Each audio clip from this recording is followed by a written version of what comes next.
Alas na pa naman yun. Sabi ka, di na. Oo, kinain na pa naman natin. Ay, nakakainis naman kayo. Nagigigil naman ako sa inyo.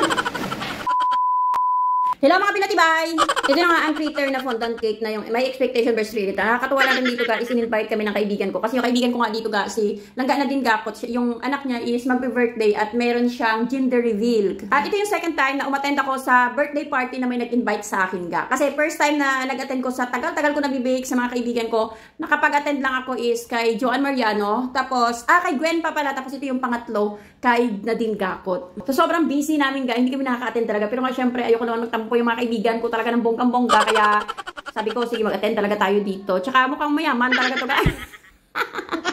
Kaya sabi ko, mag-attend tayo ga, kapag masarap yung pagkain doon. Sayang din talaga ga, di ba? Tsaka ito nga ga, nilalabas ko na yung aking secret weapon. Oh, secret pa yun.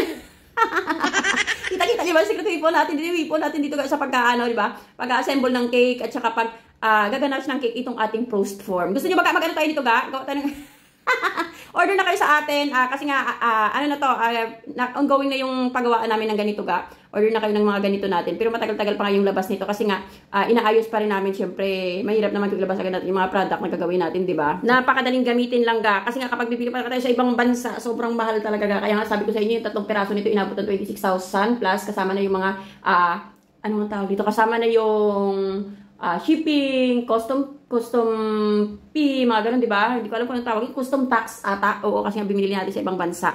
Tingnan nyo naman kung gaano ka. Tapos naka-live to ha, yung kahapon ata. Kasi gumawa rin ulit ako ng tutor na fondant cake. Tapos nilive ko kung paano talaga. Kung nakikita nyo, hanggang live. Kasi nga, di ba ito lagi nakikita nyo dito yung mga ganun na paggamit, yung mabilisan. Pero ito nga sa akin is nilive ko talaga kahapon para kitang-kita nyo kung paano siya gamitin at gawin. Tapos ito nga, yung mga topper na to, sobrang hirap din gawin ga. Diyos ko. Yung mga square-square na yun, inaabot ako ng mga, siguro inaabot ako dito ng mga 3 oras talaga, lahat-lahat. In all talaga. Tapos ito, ang ginamit ko dito is edible paper. Edible print yung ginamit natin sa cake na to. Kasi kaya mahirap naman yung i-drawing sa cake, di ba? Kasi yung sample naman, nakita nyo naman yung expectation versus reality mamaya. Yung sa unahan pala ng video na to, nakita nyo yung expectation versus reality. Kita nyo naman kasi na ganun talaga yung magiging kakalabasan yung ginamit din doon sa pinagayahan is edible paper. Kaya gayahin natin kahit paano. Ito hindi ko talaga siya gayang-gaya kasi nga syempre kapag cake talaga na pinapagawa ni customer is hindi talaga natin magagawa yan talaga totally, di ba? Na ganyan talaga yung design. Tapos ito yung parang baka ba to zebra. Hindi ko ba alam kung zebra or baka yung yung ano na to, yung design na yung parang may batik-batik na puti tsaka kulay itim. Yan, gagayahan lang natin, lagyan ko lang rin ng parang bakod-bakod dyan sa taas para kahit paano is magagaya natin yung ating mga cakes na pinapagawa. Bigla naging boses lalaki ka, ano? Kagising ko lang kasi kaya sabi ko tapusin ko agad to. Tapos ito na nga, tumigas na yung ating cake. Saglit lang yan yung paghimas. Saglit lang yung pag ano dyan ga, yung pag-ref para kahit papaano is tumigas na siya. Dahil ba nakikita nyo ga na may mga parang batik-batik siya kasi nga aga, di ba, hindi ko na siya kinakram coat. Kung ayaw nyo nang may batik-batik, i-cram coat nyo yung cake ninyo para kahit papaano is hindi ba siya, wala siyang ganyan, yung parang may itim-itim. Pero okay lang naman sa akin na may itim-itim na ganyan. Kasi hindi naman talaga totally na ganun eh. Kasi nga kailangan pa natin ng fondant. Tapos binigyan ako ni Big Boy ng pagkain. Tsaka syempre upuan. Kaya sabi yung kain na muna ako. Sabi ko kasi nga, hinginig na ako. Sabi ko, hinginig na ako sa gutom dyan. Mga alas, ano na to, bandang alas 2 na to ng hapon. Wala pa kaming breakfast. Gutom na ako. So kaya sabi ko, gutom na ako. Parang makatumba na ako dito sa ginatayuan ko ga. Tunggol talaga. Eh medyo nagmamadali na kami kasi nga alas 3 ata to yung cake na to. Tapos marami kaming cake ng araw na to. Kaya si daddy naman is nagdi-deliver na yan siya. Tapos sumaglit lang talaga akong kumain para kahit papaano is matapos ko agad yung cake. At syempre pagkatapos diba, kasi di ba invited kami dito. Pagkatapos kung gawin to, maliligo pa kami. Nasikasuhin pa namin yung mga bata, na big boy, sabi big girl. Pero nakabihis na rin sila. Kaya lang minsan yung mga damit na ginagawa nila kung sa din pa ang mga dawyawa. Sabay yung mga luma ko, sabay yung mga pajama, yun pa yung gawin talaga nila, gamitin pa talaga nila yung mga ganun na damit ka. Tapos ito, tingnan nyo, ayan, binabalot ko na yung pinakababa ng cake natin. Tapos usual, paneling method pa rin yung ginagamit ko. At binalot ko rin syempre yung drum board para mas magandang tingnan kasi hindi siya nagbabagay doon kapag silver lang ilalagay ko. Kung drum board lang talaga ang ilalagay ko doon, hindi talaga magbabagay dyan sa sa cake natin. Kailangan medyo parang, kasi parang siya parang candy color. Parang anong tawag niya sa color na yan? Alam mo, pastel color yung kulay ng cake na to ga. Ayan, di ba? Tapos pinatong na natin yung ating cake. Tapos ilagay ko na dyan sa harapan yung expectation versus reality para alam talaga natin kung ano talaga yung gagayahin nating cake para hindi na ako maglingo-lingo. Kasi nahirapan talaga ako ga. Tapos ito ginawa ko rin to yung bahay-bahay ga. Kaya doon nga kanina, di ba, pinakita ko rin sa kanina sa unahan ng video na akong gumagawa niyan. Tapos sila ron nag-asikaso rin ng mga cakes. Ayan.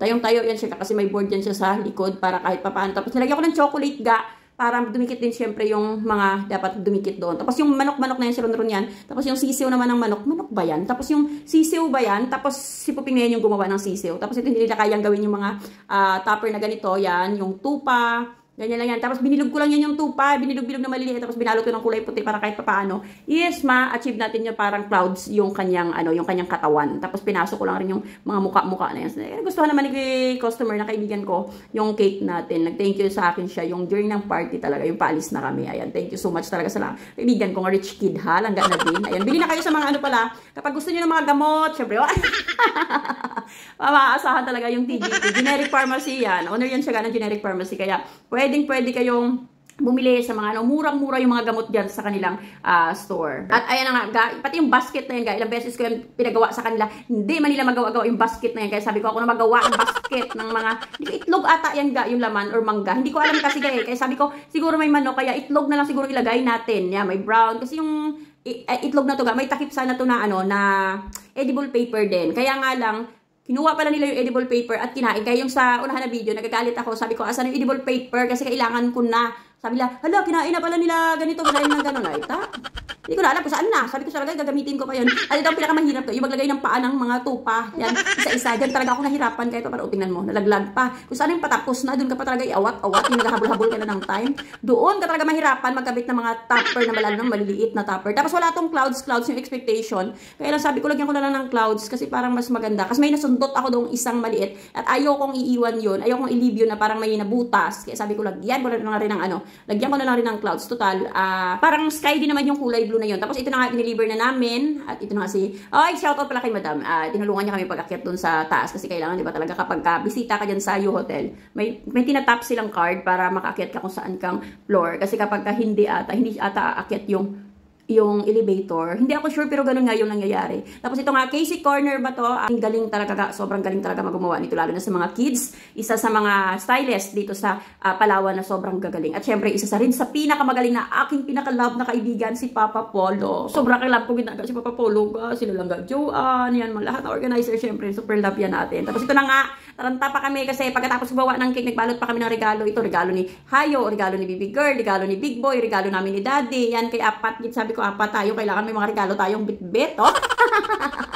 Kasi bongga rin talaga mag-regalo yan yung nanay niya. Kasi nabing kapot. Grabe ka, generous din syempre. At dito syempre yung aking madaldal na kumare at pinsan. Ayan, super daldal talaga siya gao. Syempre matatapos ba tong video na to kung hindi siya kasama? Shoutout din syempre sa sa pinsan ko na yan ga, si Joanne. Dito na ako nagsulat ga kasi nga wala na talaga akong time. At least kahit pa paano, hindi ako hindi ako malate sa party. Kasi kung pa ako sa bahay magsige kasulat ga after gawa ng cake, mahirap na talaga. Tapos ito nga ang dami nagpa-picture, nahiya ako ga. Nahiya talaga ako ga, magsige ka pa-picture ga. Kaya syempre party to na.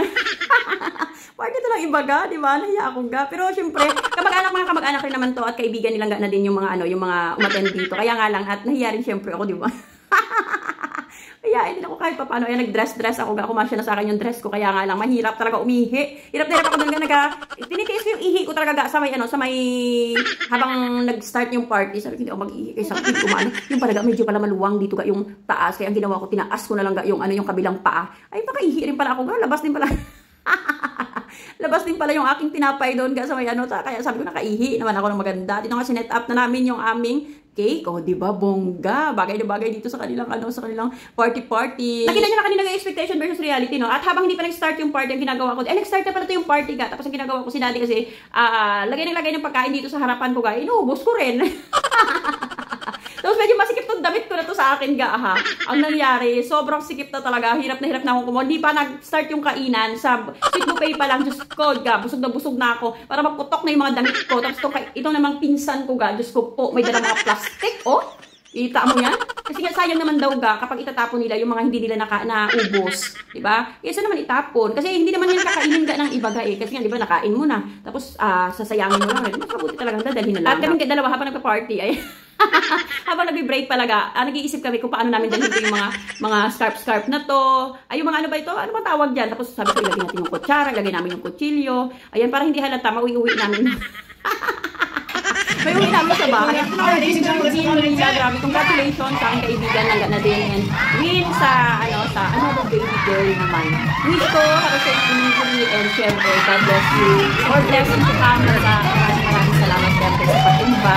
Sobrang happy ako siyempre nag-part ako ng special day ng mga babies mo lang. And siyempre, thank you so much. Hindi ko makakalimutan yung masarap na ice cream. Yung masarap na ice cream ninyo, gana ilang beses si daddy pinabalik kasi nga gustong gusto ko talaga. Yung kakaubos ko pala na isa, gusto ko may isa ulit na nakabakal sa mukha nga. O bakit? Bakit ka na? Wait, gagawin. Coco Garden, thank you so much. For sure, kapag birthday mga anak ko, order ako doon sa kanila. At ayan na nga, ito yung pinakakaantay ko, yung i-blow yung candle, tapos magkakanta ng happy birthday. And then, after the party dito na kami natulog sa hotel kasi nga, syempre, nakakapagod naman pa. Punta ka pa, uwi ka pa. Syempre, pagod na pagod din ako. Nag-asikaso kami ng mga cakes. Ayan, pauwi na kami ngayon kasi 26 na. Kinabukasan, marami pa ulit na kaming hahabulin ng mga cakes at ito na nga yung mga gagawin din namin. Next day ko na lang rin syempre i-upload yun. Mga fondant din yun ang ginagawa namin. Tapos ito na, bye-bye! Thank you so much sa lahat ng nanonood at nag-share ng mga video ko. See you sa 26 sa mananalo ng oven or mixer at cash prize sa mga top engaged gear. Ngayon ay, nag-download ako ng Masaya Game. Kapag mag-download kayo ng Masaya Game, punta kayo sa mga video ko sa comment section, nandun yung link ng Masaya Game na to. Hindi nyo na kailangan mag-cash in dito ba? Kailangan, meron siyang, kapag nag-download kayo nito langga, meron siyang 7 pesos agad, pampuhunan mo. Sa paglalaro pala nito langga, syempre alam nyo kung paano nyo kontrolin yung sarili nyo. Kasi nakaka-addict talaga yung ganitong mga laro langga. Ilalagay nyo lang yung cellphone number nyo, at syempre yung inyong password. Verification code, yung doon isi-send doon sa number ninyo. Pwede na tayo maglaro. Ayan na po. At syempre may free draw sila. Pindutin lang natin. Okay, tapos na yung free draw natin. Ayan, pwede kayo mag-cash in ng 15 pesos, pwede kayo mag-cash in ng 55 pesos. May 6 pesos tayo. Ilalaro natin yan ng, meron silang Dragon Tiger, Toast Coin, ganyan. Marami sila dito mga palaro lang. Pero syempre yung aking pinaka-paborito is Solar Game. Oh, excited na ako ga. Wait lang. Pula lang natabutan ko ga. Sorry naman. Ayan yung pula. Oh, panalo tayo ga. May panalo tayo. Additional tayong piso. Lang, piso ulit. Piso sa green. Oh, ito na nga natin, try natin kung mananalo tayo sa green. Nakakatakot kasi di ba? Magtaya ng malaki talaga. Sakto lang ga, yung aliw-aliwan nyo lang. Ay! Talo ako ga! Ayan, natalo ako. Tingnan natin kung nanalo tayo. Ay! Natalo ako lahat! Sorry. Okay lang, bet ko sa pink. Okay na yan. Try nga natin. Ready? Ay! Nanalo ko ang 2 pesos ko. May pera na kayong naipon, pwede nyo namang i-cash out gamit yung inyong mga Gcash. At syempre, maging responsable kayo sa perang pinaghirapan ninyo. Kaya ano pang inaantay nyo, pwede na kayong mag-download ng Masaya Game. At syempre, dalawa na mananalo ng tag 300 pesos pambili ng bigas ninyo at pang merienda ninyo lang. Kaya ano pang inaantay nyo, download tayo ng Masaya Game.